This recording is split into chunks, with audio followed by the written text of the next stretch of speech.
Yeah, I mean, the credibility of the commission is not as important as the interest of the country.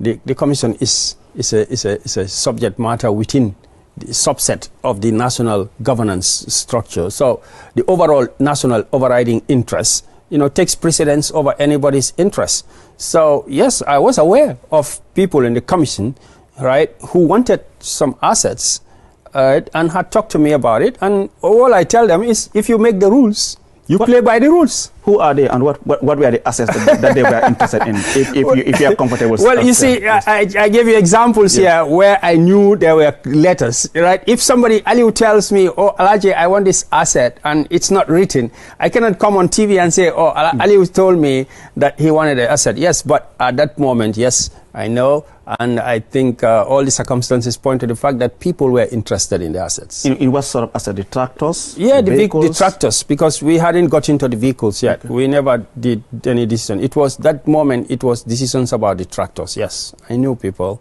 And what was your reaction?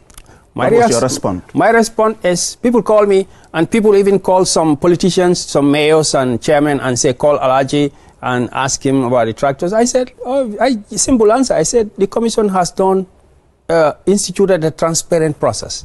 If you are interested in a vehicle, come to the auction and bid like anybody else. There is no preferential treatment here as far as I'm concerned. And that's the same response I gave to each one of them. It was very simple, and I did it in a smiling way. But maybe they didn't take it lightly.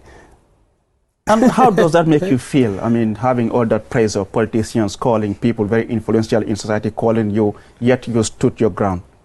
Yes, I think it's something very, very, very rare to see. Yeah, it's very difficult in this country to stand against vested interests. We know, we've read stories, about things happening when people stand against vested interests at that time.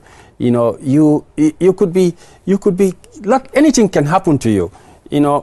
Obviously losing your job, I think, was the easiest thing that can happen to you. I lost my job, but a lot of other things can happen to you.